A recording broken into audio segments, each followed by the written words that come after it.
ஆசரிப்பு கூடாரத்தில் ஆராதனை முறைமைகள்.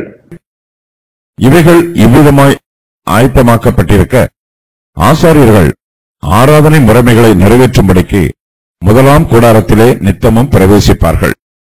இரண்டாம் கூடாரத்திலே பிரதான ஆசாரியன் மாத்திரம் வருஷத்திற்கு ஒரு தரம் இரத்தத்தோடு பிரவேசித்து அந்த இரத்தத்தை தனக்காகவும் ஜனங்களுடைய தப்பிதங்களுக்காகவும் செலுத்துவான். ஆசரிப்பு கூடாரத்தில் உள்ள உட்பிரகாரத்திலும் வெளிப்பிரகாரத்திலும் ஆராதனை நடைபெறுகிறது. சாதாரண ஆசாரியர்கள் பரிசுத்த ஸ்தலத்திலே ஆராதனை முறைமைகளை நிறைவேற்றினார்கள். இவர்கள் ஆசரிப்பு கூடாரத்தின் வெளிப்பிரகாரத்தில் மாத்திரம் பிரவேசிப்பார்கள். ஆராதனை முறைமைகளை நிறைவேற்றும்படிக்கு ஆசாரியர்கள் முதலாம் கூடாரத்திலே நித்தமும் பிரவேசிப்பார்கள். முதலாம் கூடாரத்தில் ஆசாரியர்களை தவிர வேறு யாரும் பிரவேசிக்க கூடாது. ஆசாரியர்களும் முதலாம் கூடாரத்தில் மாத்திரமே பிரவேசிக்க முடியும். இரண்டாம் கூடாரமாகிய மகா பரிசுத்த ஸ்தலத்தில் எல்லா ஆசாரியர்களும் பிரவேசிக்க முடியாது. பிரதான ஆசாரியர் மாத்திரமே இரண்டாம் கூடாரத்திலே பிரவேசிக்க முடியும். அதுவும் வருஷத்திற்கு ஒரு தரம் மாத்திரமே பிரவேசிக்க முடியும். ஆசாரியர்களோ ஆராதனை முறைமைகளை நிறைவேற்றும்படிக்கு முதலாம் கூடாரத்திலே நித்தமும் பிரவேசிப்பார்கள். சாதாரண ஆசாரியர்கள் மகா பரிசுத்த ஸ்தலத்தில் பிரவேசிப்பதற்கு அனுமதி இல்லை. மீறி பிரவேசித்தால் அவர்களுக்கு மரணம் உண்டாகும். இரண்டாம் கூடாரத்திலே பிரதான ஆசாரியன் மாத்திரம் பிரவேசிக்க முடியும். இயேசு கிறிஸ்து மாத்திரமே தம்முடைய சுய நீதியினாலும் சுய பரிசுத்தத்தினாலும் பரலோகத்திற்குள் பிரவேசிக்கிறார். மனுஷர் யாராலும் தங்கள் சுய நீதியினாலோ சுய பரிசுத்தத்தினாலோ பரலோகத்திற்குள் பிரவேசிக்க முடியாது. பிரதான ஆசாரியனும் தன்னுடைய சுய பரிசுத்தத்தினாலும் தன்னுடைய சுய நீதியினாலும் மகா பரிசுத்த ஸ்தலத்திற்குள் பிரவேசிக்க முடியாது. பிரதான ஆசாரியர் இரத்தத்தோட பிரவேசிக்க வேண்டும். அந்த இரத்தத்தை தனக்காகவும் ஜனங்களுடைய தப்பிதங்களுக்காகவும் பாவ நிவாரண பலியாக செலுத்த வேண்டும். தேவனுடைய கிருபையுள்ள பிரசன்னத்திற்குள் நம்முடைய சுய முயற்சியினால் பிரவேசிக்க முடியாது. இயேசு கிறிஸ்துவின் இரத்தம் இல்லாமல் நம்மாலும் தேவனுடைய பரிசுத்த பிரசன்னத்திற்குள் பிரவேசிக்க முடியாது. பிரதான ஆசாரியர் மகா பரிசுத்த ஸ்தலத்திலே தான் கொண்டு போன இரத்தத்தை தனக்காகவும் ஜனங்களுடைய தப்பிதங்களுக்காகவும் பாவ நிவாரண பலியாக செலுத்தினார். நமக்கோ நம்முடைய கர்த்தராகிய இயேசு கிறிஸ்து தம்மையே பாவ நிவாரண பலியாக செலுத்தி இருக்கிறார். நம்மை மீட்பதற்காக கிறிஸ்துவானவர் தம்முடைய சுய இரத்தத்தையே மீட்பின் கிரயமாக செலுத்தி இருக்கிறார். கிறிஸ்துவின் இரத்தத்தினால் நம்முடைய பாவங்களில் இருந்து நமக்கு ரட்சிப்பு உண்டாயிருக்கிறது. கர்த்தருடைய பிள்ளைகளாகிய நாம் கிறிஸ்துவின் இரத்தத்தினாலேயே தேவனுடைய பரிசுத்த சமூகத்திற்கு முன்பாக பிரவேசிக்கிற சிலாக்கியத்தை பெற்றிருக்கிறோம். பிரதான ஆசாரியன் மகா பரிசுத்த ஸ்தலத்திலே இரத்தத்தை தன்னுடைய பாவங்களுக்காகவும் ஜனங்களுடைய பாவங்களுக்காகவும் செலுத்த வேண்டும். கிறிஸ்துவானவரோ ஆரோனுடைய முறைமையின்படி ஆசாரியராகவில்லை. அவர் மெல்கிசேதேக்கின் முறைமையின்படி ஆசாரியராக்கப்பட்டவர்.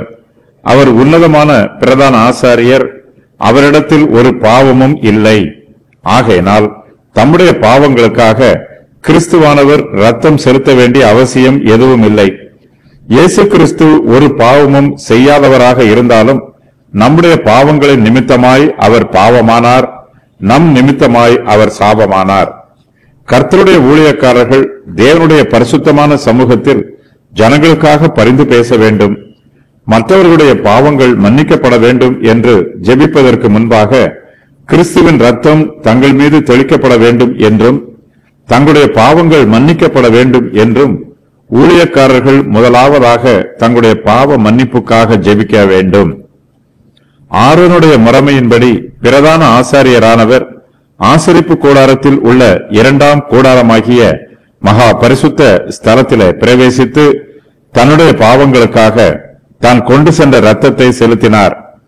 பிரதான ஆசாரியர்களுடைய பாவங்கள் மாத்திரம் மன்னிக்கப்பட்டால் போதாது, ஜனங்களுடைய பாவங்களும் மன்னிக்கப்பட வேண்டும். அதற்காகவே அவர் பிரதான ஆசாரியராய் ஊழியம் செய்கிறார். பிரதான ஆசாரியர் தன்னுடைய பாவங்களுக்காக இரத்தம் செலுத்திய பின்பு ஜனங்களுடைய தப்பிதங்களுக்காகவும் அவர் இரத்தம் செலுத்த வேண்டும். நம்முடைய பிரதான ஆசாரியராகிய இயேசு கிறிஸ்துவோ நம்மை மறந்துவிடவில்லை. தம்முடைய ஜனங்களுக்காக அவர் தம்முடைய இரத்தத்தை மறக்காமல் செலுத்தினார். தம்முடைய பாடுகளின் நிமித்தமாகவும் மரணத்தின் நிமித்தமாகவும் தாம் சிந்திய திரு ரத்தத்தின் மூலமாகவும் நமக்கு பாவ மன்னிப்பு கிடைக்க வேண்டும் என்று பிதாவினிடத்தில் பரிந்து பேசுகிறார். தேவனுடைய பரிசுத்த சமூகத்தில் கிறிஸ்துவானவர் தம்முடைய ஜனங்களின் பாவங்களுக்காக தம்முடைய சுய ரத்தத்தையே பாவ நிவாரண பலியாக செலுத்துகிறார். இயேசு கிறிஸ்துவின் இரத்தத்தினால் நமக்கு பாவ மன்னிப்பு உண்டாயிருக்கிறது. இயேசு கிறிஸ்து பிதாவினிடத்தில் நமக்காக பரிந்து பேசுவதனால் நமக்கு தேவனுடைய கிருபையும் இரக்கமும் கிடைக்கிறது. கிறிஸ்துவானவர் தேவனுக்கும் மனுஷருக்கும் நடுவிலே மத்தியஸ்தராக ஊழியம் செய்வதனால் தேவனுக்கும் நமக்கும் நடுவில் உள்ள பகை நீங்கிற்று, சமாதானம் ஏற்பட்டிருக்கிறது.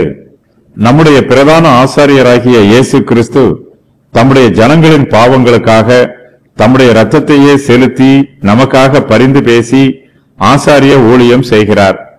வருஷத்திற்கு ஒரு தரம் என்பது பாவ நிவாரண நாளை குறிக்கும். பிரதான ஆசாரியன் பாவ நிவாரண நாளின் போது வருஷத்திற்கு ஒருமுறை மட்டும் மகா பரிசுத்த ஸ்தலத்திற்குள் செல்லுவான்.